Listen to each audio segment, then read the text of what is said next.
Cette émission est rendue possible grâce à la famille des partenaires de l'Église de la Victoire.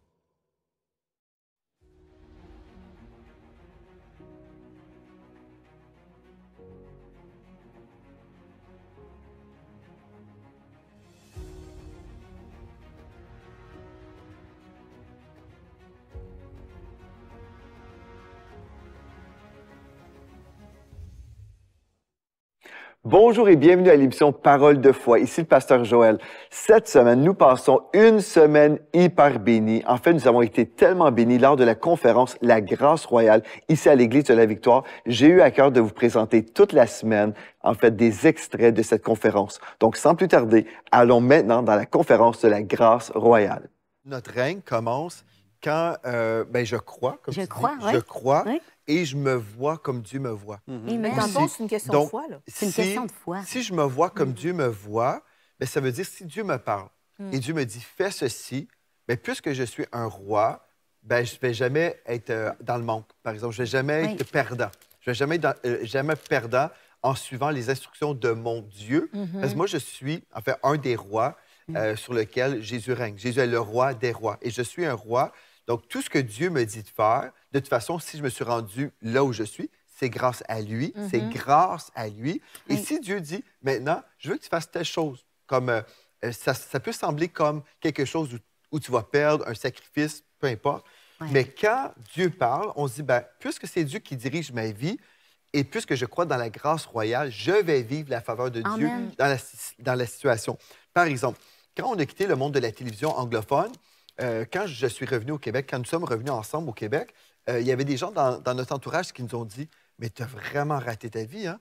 Tu as vraiment raté ta vie, c'est tellement désolant. Tu étais là-bas à la télévision nationale et puis tu aurais pu accéder à tel poste, mais tu as tout quitté. Pourquoi tu as quitté? » Ben, parce que Dieu nous avait parlé. Dieu C'était nous avait dit, l'instruction de c'était Dieu. l'instruction Ouais, de oui. Dieu. Mais humainement, on était des grands perdants.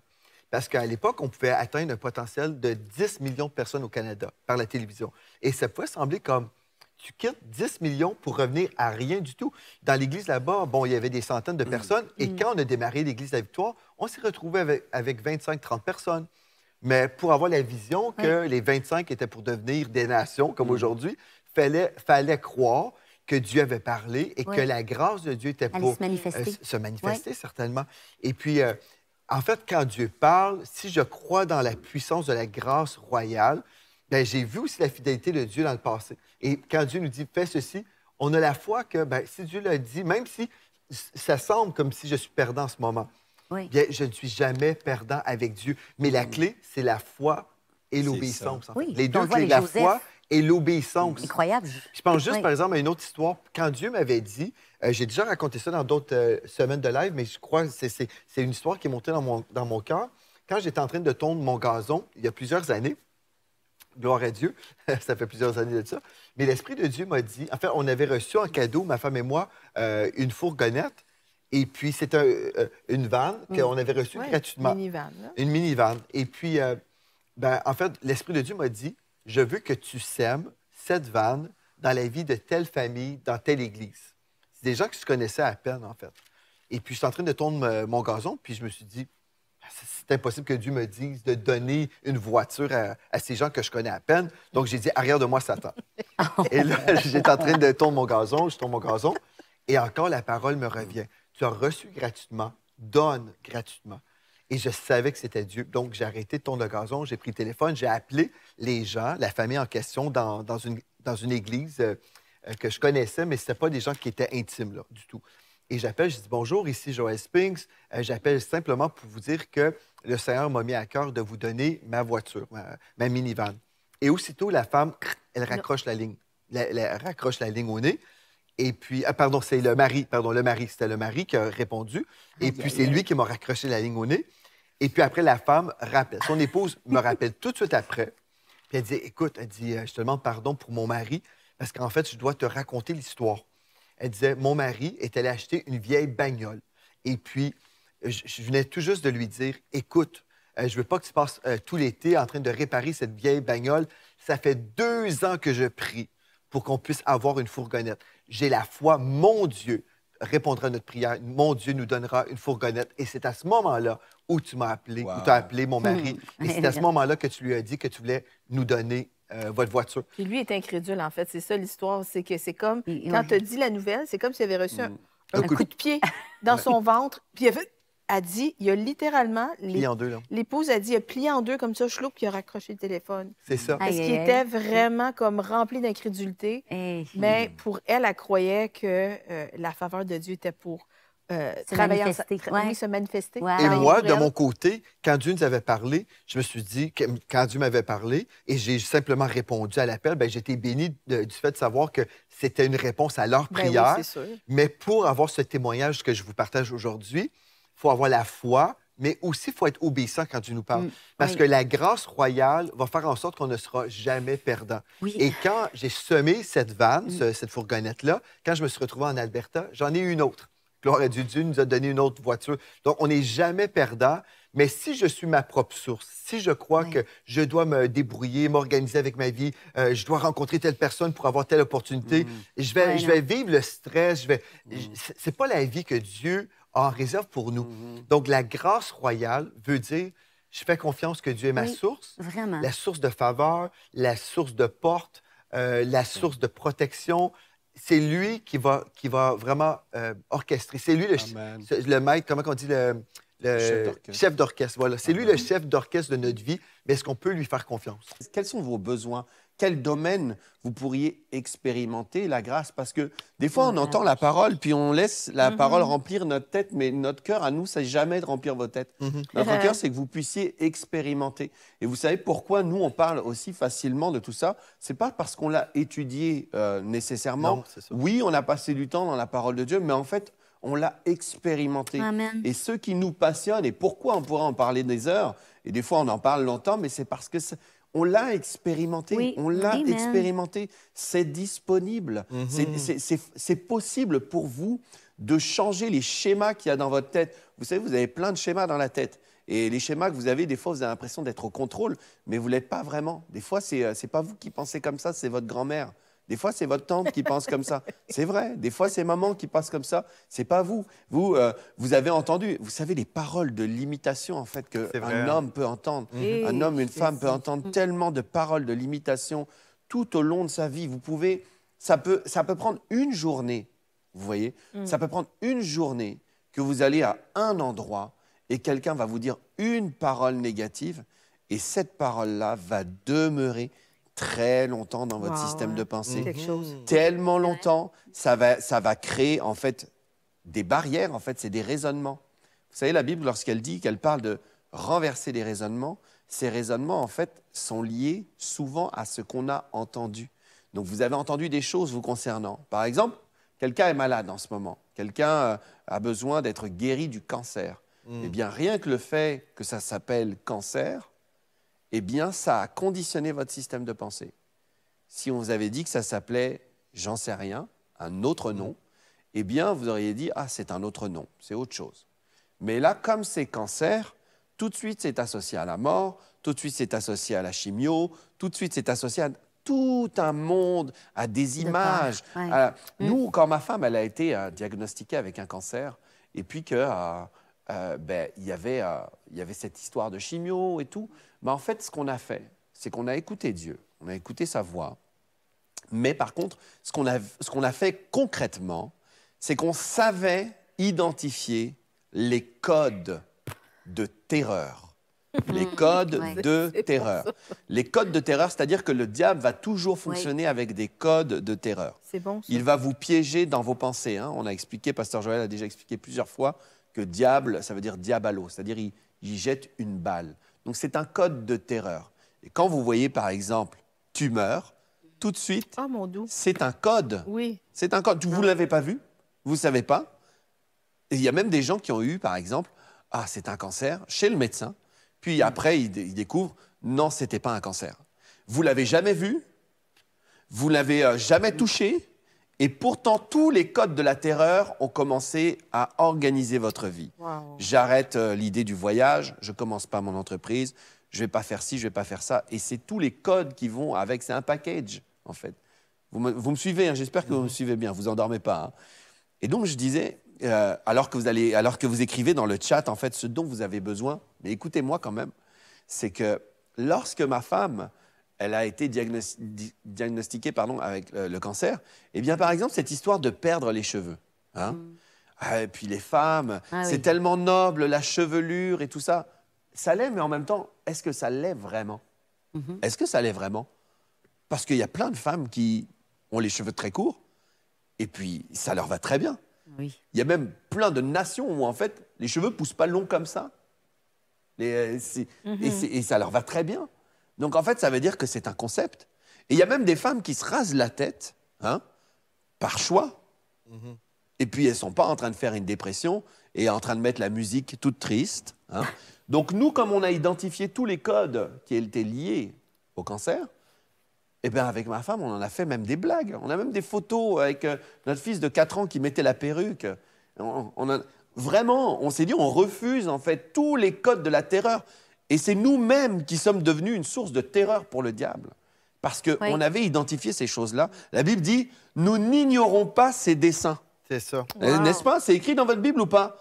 Et moi, j'ai l'impression, en vrai, que dans le corps de Christ, on ignore beaucoup ses desseins. Ben oui, absolument. Si on n'est pas capable de renverser ces raisonnements, ces forteresses qui se dressent en disant « Ah, ça, c'est une facture tellement élevée », c'est le fisc. Lorsqu'on entend le fisc, lorsque c'est fiscal, lorsque c'est le gouvernement, etc., à qui vous devez de l'argent, lorsque c'est... Vous voyez, vous pouvez commencer à avoir des codes de terreur qui s'installent. Eh bien, en fait, vous pourriez penser complètement différemment et dire « Moi, j'ai la grâce. Amen. J'ai la grâce. » C'est-à-dire comme Esther, imaginez Esther, quand elle devait aller là, elle devait aller voir le roi, puis pour elle, c'était soit je m'en vais et je reçois la grâce, soit je me fais décapiter aujourd'hui. C'est je vis ou je meurs. C'est vrai qu'il y avait des codes de conduite à l'époque qui prohibaient vraiment qu'est-ce qu'elle a fait. C'était très audacieux. Ah ouais, c'est ça. C'était et super elle est audacieux. venue, et puis elle a dit, ben non, mais moi je compte sur la grâce. Et je compte sur la grâce, en fait. Amen. Et puis, elle a trouvé grâce. Le texte nous dit clairement qu'elle a trouvé grâce. Amen. Donc, dans quel domaine, vous qui nous suivez aujourd'hui, vous avez besoin? On veut vraiment vous lire, on veut recevoir. Il y a quelqu'un qui dit la grâce royale dans mes finances. OK. Est-ce qu'on peut parler de ça, de ce domaine ensemble? On va se laisser conduire pour vous aider. Vous parlez de la grâce royale dans mes finances. OK. Comment est-ce que ça fonctionne, la grâce royale dans les finances? Si, par exemple, tu me demandes à moi, aujourd'hui, je suis arrivé à un certain endroit. Mais je n'ai pas toujours été arrivé à cet endroit. J'ai commencé à une époque de ma vie, je prenais de la nourriture, je mettais dans un carton dans la neige dehors. Tu vois? Et c'est compliqué quand même. C'est compliqué. Mais aujourd'hui, par exemple, la grâce royale, comment j'attends qu'elle opère, c'est que je repère des nouvelles opportunités d'affaires et par exemple des investissements immobiliers et je m'attends à ce que mon prix que j'ai proposé dans ma négociation soit accepté et que je fasse une belle plus-value sur mon achat. Mais pour toi, par exemple, tu dis, mais moi, je travaille 40 heures semaine, j'ai tel salaire, comment c'est possible que je vive la grâce royale? Et comme je ne veux pas monopoliser, je vais laisser tout le monde parler. Non, mais Pasteur Gwen, ce que tu dis, c'est super. En fait, la grâce royale, la faveur surnaturelle de Dieu, elle est disponible pour nous. Mais en fait, c'est de voir que Dieu est notre source en toutes choses, vraiment. Comme pour nous, sur le plan financier, je crois que la chose la plus importante, c'est de découvrir les lois spirituelles de Dieu. Parce que Dieu est un Dieu d'intégrité. Donc, notre Dieu ne peut jamais violer sa parole. Contrairement à ce que les gens vont dire, Dieu est souverain, il peut faire ce qu'il veut. Mais Dieu, dans sa souveraineté, c'est vrai que Dieu est souverain, mais dans sa souveraineté, il va toujours honorer sa parole. Donc, Dieu ne peut pas mentir. Même si les gens disent, oui, Dieu fait ce qu'il veut. Dieu fait ce qu'il veut, mais en honorant sa parole. Vous comprenez? Donc, Dieu a établi des lois spirituelles. Et si je ne respecte pas ces lois, ou si j'ignore ces lois spirituelles-là, je peux vivre dans le manque toute ma vie. Mais pourtant, le psaume 23, au premier verset, le texte nous dit « L'Éternel est mon berger, je ne manquerai de rien ». Maintenant, par rapport à ça, si Mathilde et moi, on a décidé qu'on était pour honorer Dieu avec nos dîmes, nos offrandes et nos aumônes, pour nous, ça a toujours été la priorité d'honorer Dieu. Amen. Et quand Dieu nous a parlé par rapport à des choses qu'on devait faire, que ce soit donner des voitures ou autre chose, bien, on savait que cette grâce royale était pour se manifester. Et c'est pour ça que, en fait, je crois, pour vivre la grâce royale, il faut être désintéressé. Il ne faut pas être des personnes en amour avec l'argent. Il faut être en amour avec Dieu. Amen. Ça ne veut pas dire qu'on ne peut pas avoir d'argent. Mais si on a de l'argent, on comprend que c'est tout ce que j'ai entre mes mains, c'est Dieu qui m'a donné ce que j'ai entre mes mains. L'argent, c'est un serviteur. Exactement. Mais si Dieu m'a donné une provision, ça se peut que Dieu va me dire, je veux, puisque je fais de toi une source de bénédiction, je t'ai donné quelque chose en ce moment. Tu as quelque chose entre tes mains. et je te demande de mettre cette chose-là dans telle chose, peu importe. Bien, nous, ce qu'on a fait à maintes reprises, bien, on a voulu être justement des canaux, des sources de bénédiction. Et ce qu'on a vécu jusqu'à présent, on a vécu beaucoup de faveurs dans l'immobilier il y a plusieurs années. Oui. Toutes les fois qu'on a acheté une maison, on a vendu, puis Dieu a béni, Dieu a béni, Dieu a béni. Et quand Dieu nous a plus tard bénis, et puis par rapport à des choses qu'on devait faire pour l'œuvre de Dieu, Dieu nous a parlé, on a dit, Seigneur, tout ce qu'on a, ça t'appartient. Donc, pendant un temps, ça peut sembler comme si on est perdant. Vous comprenez? Parce que des fois, il y a des sacrifices que Dieu nous dit. Bien, fais ceci, fais cela. Et on peut sembler, waouh, vous êtes vraiment perdant, vous êtes vraiment stupide, ou peu importe. Mais la réalité, c'est que je sais que la grâce royale, elle opère, mais des fois, elle n'est pas opérante du jour au lendemain. Des fois, on est là, bien, comment ça, vous vivez telle chose? Mais c'est parce que la grâce opère en ce moment. Elle est opérante. La grâce opère en ce moment. Et puis, par exemple, juste ce bâtiment, quand on avait 0 d'économie pour ce bâtiment, mais on a fait une semaine de live comme on est en train de faire. Et dans cette semaine-là, on avait récolté 500 000 $, ce qui a fait en sorte qu'on a pu acheter ce bâtiment.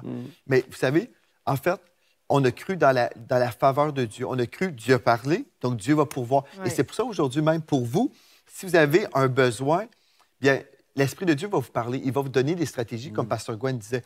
Lui, il a reçu des stratégies par rapport à l'immobilier. Mais pour vous, admettons, vous êtes un pasteur d'une église, mais vous n'avez pas de bâtiment. Nous, ce qu'on a fait, quand on avait besoin d'équipements de studio, de télévision, on a semé dans une chaîne de télévision aux États-Unis, sachant qu'on avait un besoin. On a semé le mercredi, le jeudi suivant, on a récolté, en fait, du matériel qui avait coûté 450 000 $ à d'autres personnes. Et c'était un miracle. On a déjà raconté l'histoire, mais quand on a vécu cette grâce royale-là, on a commencé avec une semence. En fait, dans le monde spirituel, c'est toujours une question de semence. Vous êtes le résultat d'une semence. Je suis le résultat d'une semence. Tout ce qu'on voit dans notre monde, si on mange, c'est le résultat d'une semence. Donc, il faut voir où est-ce que je veux m'en aller. Où est-ce que je veux m'en aller? Donc, si je veux, admettons, je suis un pasteur, mais j'ai besoin d'un bâtiment, ce que je vais faire, je vais semer dans celui qui a une victoire pour un bâtiment. Si j'ai besoin de vivre une victoire dans la guérison, je peux semer. J'achète rien. Là. Dieu n'a rien à vendre. Dieu n'a rien à vendre. Mais c'est une question de foi. Donc, si, admettons, j'ai besoin de santé divine, je peux honorer mon Dieu en semant dans les messagers qui annoncent ce message-là, dans le ministère qui annonce ce miracle-là. En fait, par exemple, la guérison, nous, c'est la même chose. On a semé dans un ministère aux États-Unis. Ils ont aussi un bureau ici au Canada. Mais on disait, bien, nous, là, on a besoin de bénéficier de cette onction dans nos vies. Et en devenant partenaire, en semant, on devient partenaire dans cette même onction pour vivre la guérison. Et ma femme a vécu la guérison. En fait, il faut comprendre la puissance d'une semence. Tout ce qu'on fait, tout ce qu'on vit, c'est le résultat d'une semence. Donc, il faut juste savoir qu'est-ce que j'ai besoin dans ma vie. Et si, admettons, c'est au niveau des finances, bien, je peux semer dans les ministères qui m'ont enseigné sur les finances, sachant que ce terrain-là est un bon terrain. Mais si je sème toujours dans un terrain desséché, un terrain qui ne m'enseigne pas sur les finances, bien, je vais recevoir, en fait, la poussière de ce terrain-là aussi. Il faut vraiment savoir qu'est-ce que j'ai besoin de la part de Dieu et de semer avec foi dans cette direction-là et de nommer ma semence. Il ne faut pas juste semer d'une façon comme non intentionnelle. Pour moi, je suis vraiment intentionnel. Comme sur le site de l'Église, justement, on avait écrit une place de déclaration pour que les gens puissent être intentionnels. Je vais rebondir sur ça. Je vais laisser Pasteur Émilie, mais je vais rebondir sur ça, parce que c'est hyper important ce que tu as dit. Je vais vous montrer la deuxième étape. Parce que ça, c'est la première étape, mais une deuxième étape qui est cruciale. Tu voulais dire quelque chose? Ben non, mais c'est juste, ça me faisait penser l'importance, dans le fond, juste l'importance, c'est important de suivre la voie du Seigneur. Puis, tu sais, dans Deutéronome 28:10, ça le dit, « Voici toutes les bénédictions qui se répandront sur toi et qui seront ton partage lorsque tu obéiras à la voix de l'Éternel. » Puis c'est tellement important d'obéir, même si des fois on ne comprend pas, d'être obéissant. Je me souviens, quand on a eu notre première maison, Samuel et moi, quand on a quitté, parce que Dieu nous avait dit, vous quittez tout et vous allez sur la rive sud de Montréal pour faire du ministère là-bas. Et on a tout quitté parce que le Seigneur nous avait, selon la parole du Seigneur. Et je me souviens, tu sais, normalement, on aurait dû faire beaucoup de profit avec notre maison à ce moment-là. Puis c'est ça qu'on s'attendait. Puis c'est comme, ben voyons, normalement, c'est normal. Tu vends une maison, tu as une plus grosse maison, puis tout ça. Mais vous savez quoi? À cette saison-là de ma vie, je me souviens, le jeune homme qui était venu pour prendre notre maison, c'est un jeune chrétien. Puis dans notre esprit, le Seigneur nous avait dit... dans le fond, on a prié pour savoir, parce qu'il nous avait offert un montant d'argent qui était plus bas que ce qu'on pensait. Et je me souviens qu'on s'est mis, Pasteur Samuel et moi, on s'est mis chacun de notre côté, puis on dit, on va prier. Seigneur, c'est quoi tu veux pour ça? Et on a eu toutes les deux le même montant. Wow. Puis, c'était peut-être pas le montant, genre, extraordinaire, mais c'était vraiment un montant de bénédiction pour lui. Oui. C'était lui qui était béni dans l'affaire. C'était lui qui était béni dans l'affaire. Mais en même temps, on le sait que l'argent, tout ça, ça l'appartient au Seigneur. Nous, on est juste des outils entre ses mains. Donc, on l'a béni. On a tout laissé, on a tout... Puis on a même donné... dans le fond, on s'en allait dans une coopérative à ce moment-là. Donc, c'est comme un condo un peu. Donc, on n'avait pas besoin de rien pour le gazon. On n'avait besoin de rien. Donc, on l'a béni. On a tout laissé derrière nous. On l'a béni avec tout. Mais c'est pour ça aussi que vous avez récolté. 7 ans plus tard, quand que le Seigneur, dans le fond, bon, on a eu 7 ans où on a été bénis d'une autre façon dans une coopérative qu'on a eu. C'était tellement une bénédiction pour cette saison-là. Et quand que ça a été le temps où on achète notre maison, Dieu là, nous a tellement favorisés. La maison qu'on a eue, on a eu une maison d'un coût moindre de ce qu'elle a volé. Puis juste en 1 an, on a presque eu le double. La maison vaut le double de ce qu'on a payé. Mais ça, c'est la bénédiction de Dieu. Et même, elle était tellement grande qu'on n'avait pas encore tous les meubles pour la remplir. Mais comme on avait tellement donné, puis même dans l'autre place où on demeurait, on a laissé notre table, on a laissé pour bénir d'autres enfants de Dieu qui prenaient la place de où qu'on était avant. On a semé. Dieu nous a fait récolter au-delà. La table qu'on a sonnée, on a eu une table encore plus grande. La maison qu'on a eue, encore plus grande. Et Dieu pourvu pour remplir la maison et a pourvu pour toutes les choses qu'on avait données. Le Seigneur nous a redonné la tondeuse, nous a redonné... Donc, en fait, l'important, c'est d'être obéissant à la voix de Dieu, puis de croire que Dieu, la faveur est sur nous, et Dieu multiplie. Amen. Amen. Et dans ce que tu dis, qui est hyper important, je vais vous donner un autre point que des fois on oublie, qu'on laisse de côté. Donc, on a compris les lois spirituelles et l'obéissance, c'est vraiment hyper important. Et puis d'ailleurs, c'est la base de la vie du croyant. Mon juste vivra par la foi. C'est-à-dire qu'il a la foi dans la parole de Dieu. Il obéit aux instructions. Maintenant, Pasteur Émilie, je vais te poser une question concrète. Donc, concrètement, oui, faites des semences, identifiez vos semences, parlez la foi. Concrètement, cette maison dans laquelle tu habites, ok, est-ce que là où tu habitais juste avant, je vais te poser une question toute simple, hein, avant que tu viennes dans cette maison-là, est-ce que le propriétaire de cette maison est venu jusque chez toi? Est-ce qu'il a monté ton dossier hypothécaire? Est-ce qu'il a regardé... Non, mais est-ce qu'il a organisé ton déménagement? Non, il n'a rien fait de tout ça. Parce qu'en fait, il y a une étape qui est très simple. La vie quotidienne est une opportunité de récolter. La vie quotidienne, c'est l'opportunité de récolter. C'est pourquoi, en fait, on doit être spirituel dans tout ce qu'on fait. Parce que tout dans la vie sera une opportunité. Non, mais je dis ça, c'est hyper important. Parce que je le sais pourquoi une multitude de croyants ne récoltent jamais. Parce qu'en fait, ils font une semence, mais après, dans le travail, ils ne sont pas ponctuels, sont désagréables dans leur travail, n'ont jamais voulu saisir une opportunité de recevoir une promotion parce qu'ils ont peur de prendre des responsabilités. Ils ont peur de mieux servir. Ils ont toutes ces choses-là, en fait. Joseph, c'est très simple. Joseph avait un rêve, Dieu lui avait parlé.